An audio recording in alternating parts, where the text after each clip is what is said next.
네, 안녕하세요. 3일회계법인의 이철민 파트너입니다.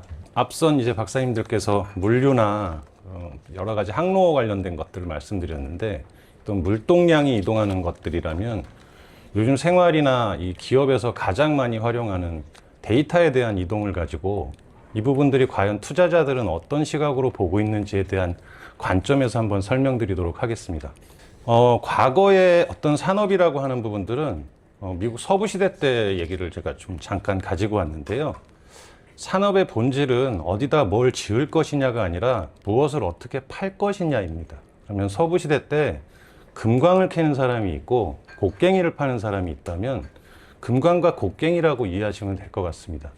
그러니까 현재에 이제 최근에 데이터 센터들이 많이 증가하는데, 우리가 현재 얘기하고 있는 데이터 센터는 단순히 데이터를 저장하는 웹하드로서의 어떤 기능들이 아니라 AI와 연결되어 있는, 스스로 요즘 GPU라고 하는 것들로 우리 핸드폰도 발열이 많이 되잖아요. GPU 발열이 엄청납니다.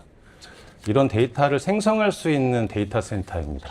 이런 부분들이 글로벌 시장에서 굉장히 각광받고 있는 부분들이고, 산업의 본질이 이동합니다. 그러면 건물을 짓는 형태만이 아니라 어떤 것에 어떻게 투자해야 될 건지를 근본적으로 생태계를 잘 살펴봐야 되는데요. 이 생태계를 인프라적인 관점에서 본다 그러면 산업, 정책, 관련된 인재, 여기에 대한 자본의 이동, 이런 네 가지 정도 보시면 좋을 것 같습니다. 글로벌 데이터 시장 추요하고 이 투자 관점에서의 시장 잠깐 한번 보겠습니다. 2020년도까지는 AI라고 하는 것들을 연구 기반으로만 진행이 됐었고요. 2020년이 넘어가면서부터 이게 상용화되기 시작했습니다. 그때부터 데이터 센터의 시장이 급격하게 바뀌는데요. 왼쪽 그래프 보시면 저게 총 39조 달러입니다.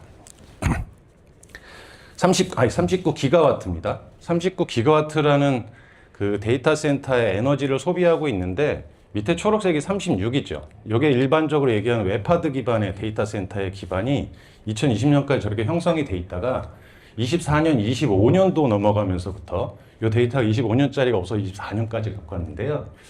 25년도 보시면 21년도에 데이터 센터만큼 AI 데이터 센터가 늘어났습니다. 이게 연평균 11% 정도씩 계속 상장하고 있어요. 이 부분들 오른쪽 그래프로 한번 살펴보겠습니다. 이 부동산 투자 시장에서 가장 많이 차지하고 있는 것이 업무 시설입니다. 오피스라고 하는 시설이 70빌리언이니까 한 100조 정도 되죠. 이 정도의 볼륨이 되고 있는 부분들이 이 코로나 시점을 정점으로 2020년부터 꺾이기 시작합니다. 그러니까 뉴욕의 시장들도 오피스를 레지던스로 바꾸거나 호텔로 바꾸거나 다른 용도로 다 바꿔가고 있는데, 데이터 센터는 20년도까지 서서히 성장을 하다가 20년, 그리고 결국에는 작년 11월에 총 투자 볼륨이 오피스 투자 볼륨을 넘어가기 시작했습니다.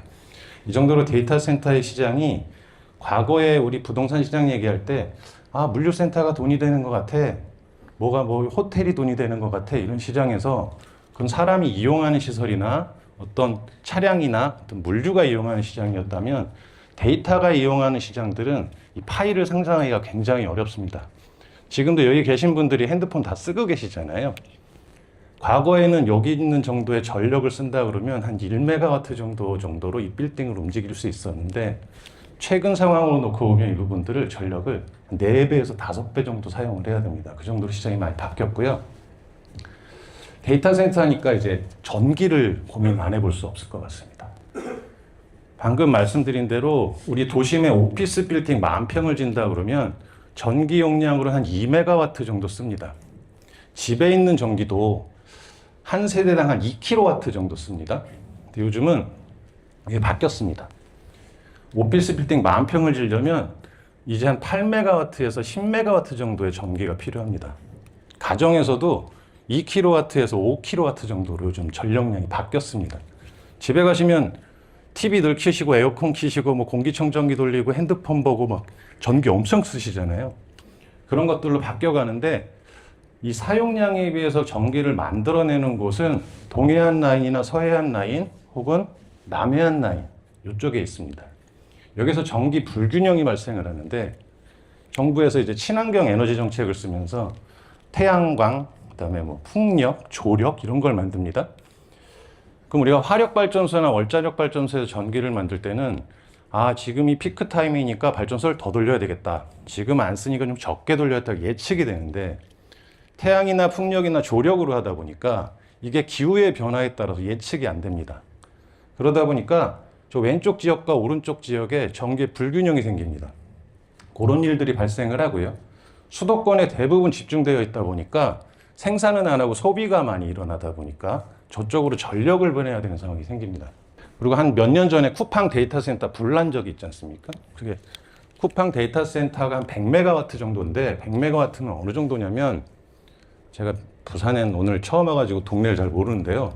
제가 잠실에 사는데 잠실에 사는 아파트, 고층 아파트 다 모아놓은 사람이 한 100메가와트 씁니다.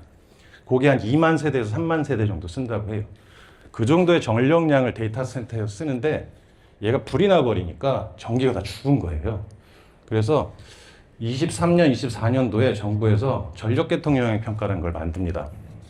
앞으로 전기를 10메가와트 이상 쓰는 건물이나 산업은 반드시 전력계통 영향평가를 받도록 했습니다. 이게 교통영향평가 받는 거랑 똑같아요. 근데 이 부분들을 두 가지 관점에서 넘어가야 되는데요. 기술 심사를 먼저 합니다.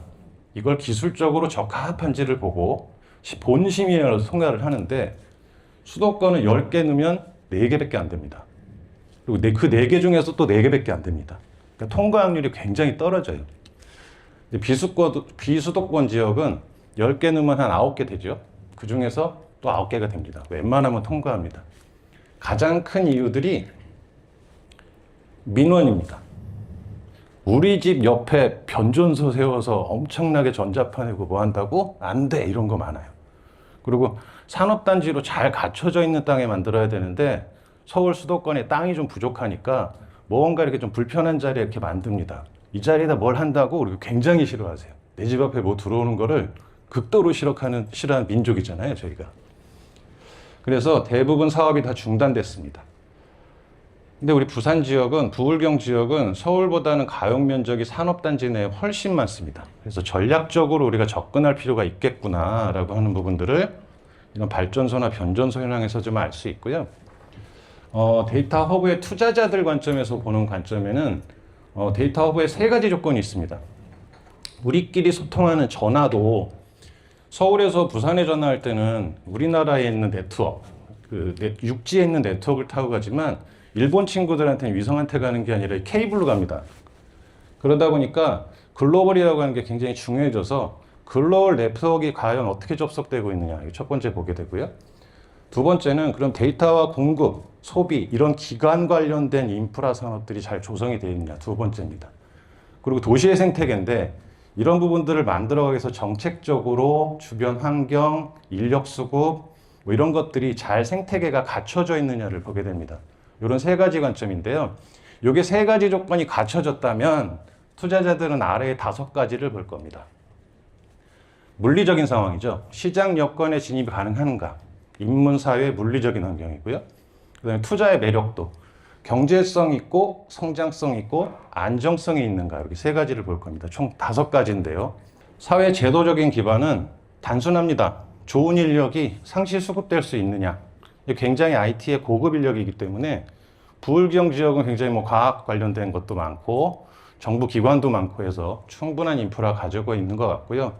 산학연, 오늘도 많은 분들이 오셨지만 이런 연결된 생태계 가지고 있고 여러 가지 인력이라든지 지식의 고도화가 상당히 유리한 지역으로 보여서 데이터 허브의 지속적인 성장에 뒷받침이 되는 기반이라고 할 수 있습니다. 이게 이제 ZN이라고 하는 영국의 유명한 상업용 지표를 얘기할 때인데 투자자들이 이 부분들을 투자의 흐름이 어떻게 되느냐, 인력의 이동이 어떻게 되느냐, 이 사업이 성장하느냐 이런 관점에서 산업을 바라봅니다. 그 세계적인 컨설팅 영국에 있는 기관이고요. 거기서 얘기할 때 아시아 2위입니다. 이 부산 지역이 불과 5년 전만 해도 60위권 밖이었어요.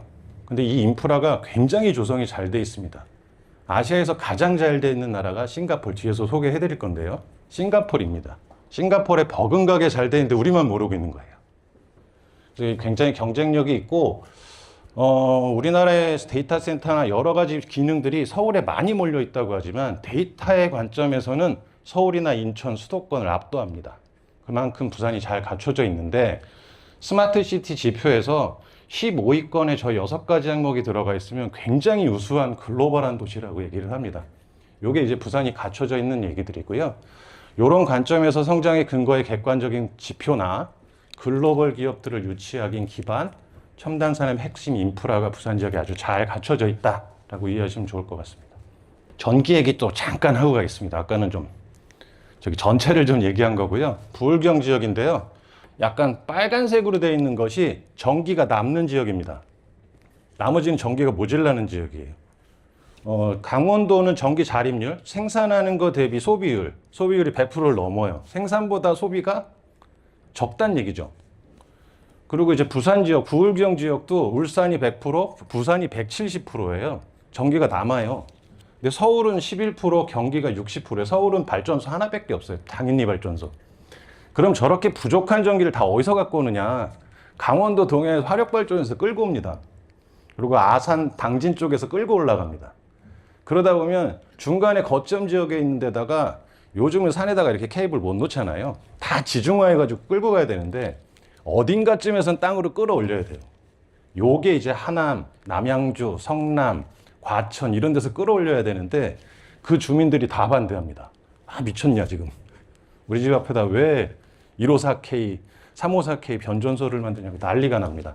그러다 보니까 전기의 수급에 불균형이 생겼어요.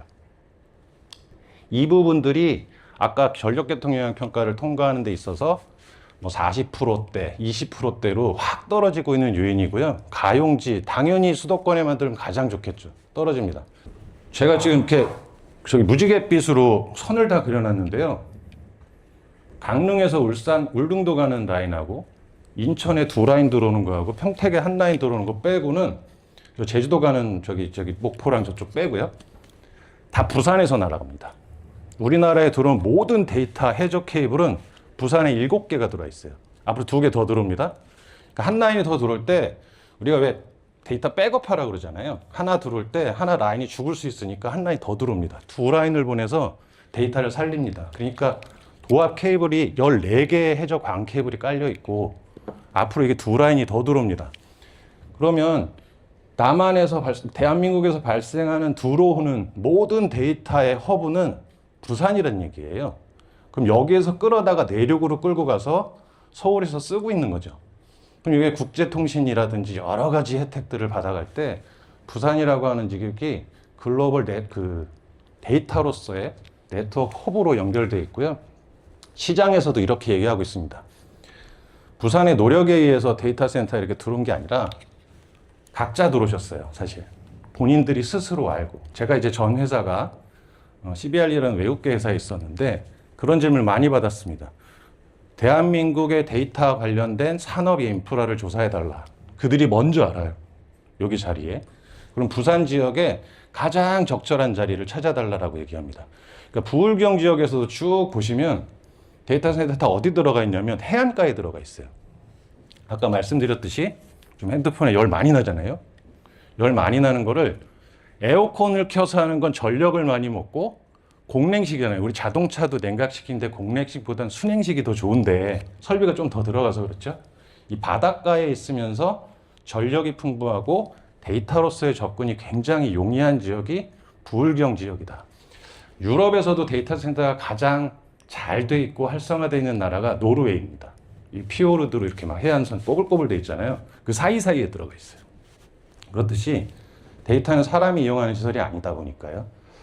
그러면서 다행히 수도권보다는 주거 밀집도가 좀 떨어집니다. 그리고 좀 성품이 좋으신지 민원이 좀 상대적으로 원래 산업단지가 좀 많아서 그런지 민원이 별로 없어요. 그리고 바닷가에 사실은 남해안이나 동해안변에 바닷가에 좋은 비치가 우리나라는 별로 없습니다. 대부분 이 성장에 포커스 만들어져서 무슨 광양, 멋저구항, 무슨 뭐 제철소, 무슨 가스 저장 시설 이런 것들이 돼 있다 보니까 바닷가에 이렇게 놓기가 상당히 용이해요. 그러면 이 수익 창출을 위해서 과연 그럼 이게 경쟁력이 있는 인프라 구조를 가지고 있느냐, 인프라형 수익 구조를 가지고 있느냐를 한 3가지 관점에서 한번 보겠습니다. 앞서 말씀드린 분들하고 같습니다. 이 부산 지역에 들어오는 항만 물류의 데이터량이 어마어마합니다. 그리고 제조와 산업의 데이터도 굉장히 많고요. 금융의 허브로 이제 부산 지역이 또 발달되고 있고, 공공행정 데이터도 굉장히 많습니다. 이런 데이터들을 좀 다층적인 수요를 가지고 있고, 특정한 어떤 산업만이 아니라 여러 가지 각도에서의 데이터들을 많이 가지고 있는 것 같고요. 수입원으로 놓고 보면 단일 리스크에 대한 사업이 좀 적습니다. 그리고 현금 흐름의 예측이 굉장히 가능합니다. 왜냐하면 제가 어디다가 100세대짜리 아파트를 줘서 세를 준다 그러면 저 사람 한 101호는 오늘 나갈 거고 102호는 내일 나갈 건데, 여기 한 번 들어오면 20년씩 계세요. 20년씩 계시다 보니까 현금의 흐름이 굉장히 안정적이고 예측 가능합니다. 그러면서 그 데이터를 가지고 여러 가지 사업을 할 수 있기 때문에 복합적인 수입원으로 만들어갈 수 있고요. 특히 이 지역의 특히나 경쟁력은 부지 확보가 좀 용이하고, 국제 데이터 전송 비용이 서울에서 보내는 것보다 쌉니다. 이거 저기 EMS 보내는 거랑 똑같아요. 한번 거쳐오지 않고 여기서 바로 보내니까요. 그다음에 해수를 이용해서 하는 오펙스 비용, 우리가 그 운영 비용이죠. 운영 비용이 해수를 이용하면 굉장히 저렴해집니다. 그러면 이런 것들이 업사이드 포텐셜이 그럼 존재하는가? 현재는 굉장히 좋은데 앞으로도 좋아져야 되지 않습니까? 그런 관점에서 한번 살펴봐 보면 우리 산업의 고도화 많이 진행되고 있습니다. 부산에. 일반적인 학만이 스마트라는 단어를 붙이기 시작하고요. 이 산업도 스마트라고 하는 것들이 좀 붙여가서 바뀌어가고, 금융도 디지털이라는 걸로 바뀌어갑니다. 요게 보면 다 데이터 얘기예요. 이런 것들로 현재 수요가 좀 깊어지죠. 가속도가 시작이 됐고, 부산 지역은, 수도권에 있는 지역은 뭐 예를 들면 우리 카카오가 서울이나 한국이나 잘 되는 건지 해외에서는 없잖아요.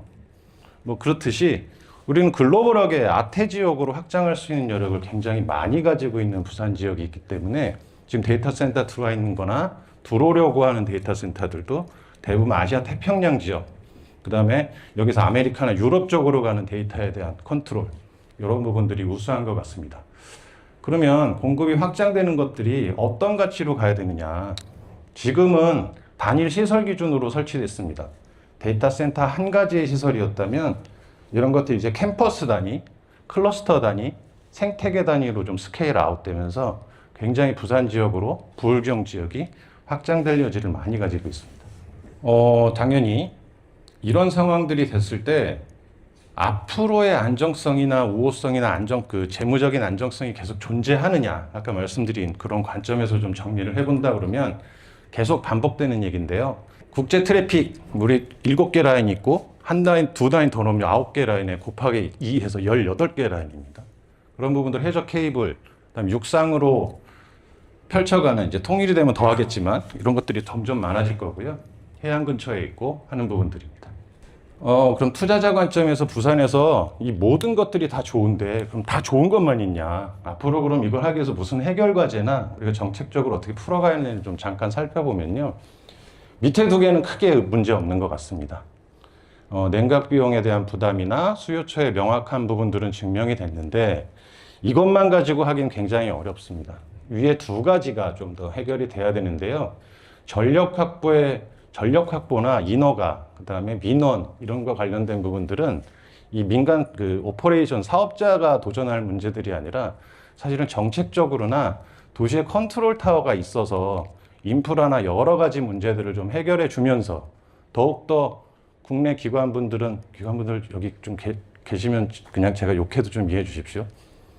어디는 뭐 산업단지관리공단에 가야 되고, 어떤 건 해수부 가야 되고, 어떤 건 국토부 가서 해오라고 그러고, 어떤 건 시청 가라고 그러고, 시청 갔더니 또 도시과 가라고 그러고, 교통과 가라고 그러고, 컨트롤 타워 없습니다. 그럼 기본적으로 부울경 지역에 뭔가 만든다 그러면 부산, 울산, 경남은 좀 하나가 돼가지고 뭔가 클러스터화할 수 있는 어떤 정책적인 것들이 도시 차원에 필요합니다. 그래서 현재 부울경 지역은 현재 오신 분들은 개별 사업자입니다. 여기에 데이터 센터 하는 사람들이 정말 좋은 사람들이 있습니다. 아마존 와 있고요. 마이크로소프트 와 있고, 우리나라에 잘 나간 LG CNS니 뭐니 다 와 있습니다. 인프라가 그러다 보니까 개별적으로 존재합니다. 그리고 민간과 공공이 연계되어서 한 상황은 아니에요. 각자가 알아서 스스로 해결했던 상황들이고요. 그리고 센터별로 클러스터화되어 있지 않고 분산되어 있습니다. 이런 부분들이 앞으로 좀 해결이 되려면 적절하게 전력부터 네트워크, 부지, 인허가 이런 것들을 한 번에 좀 더 해줄 수 있는 단일화된 통일된 뭔가 주체가 좀 필요한 것으로 보이고요.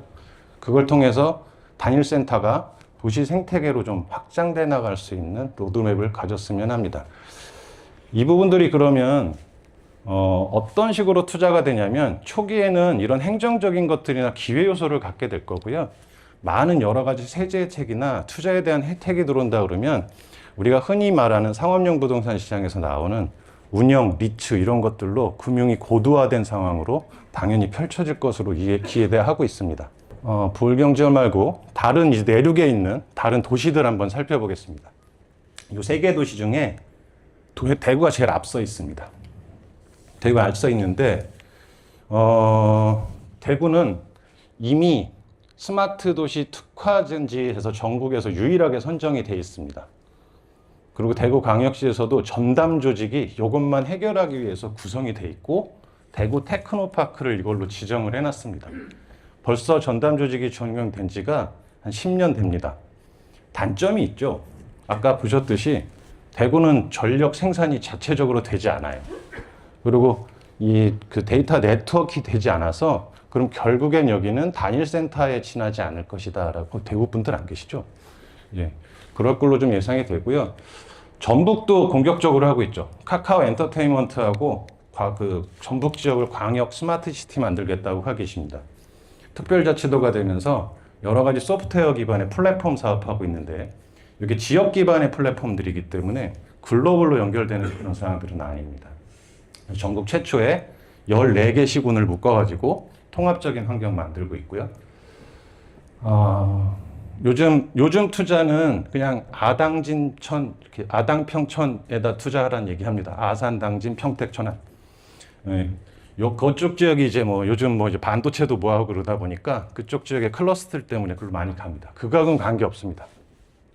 그래서 충남도에서도 충남 지역이 아산 당진에서 화력발전소나 발전 기능들이 좀 강하고 해저 케이블이 평택 쪽으로 좀 들어오고 있기 때문에 내륙에 수도권에도 가깝고 그래서 이쪽 지역도 데이터 센터로 굉장히 유망한 지역인데 타켓형입니다.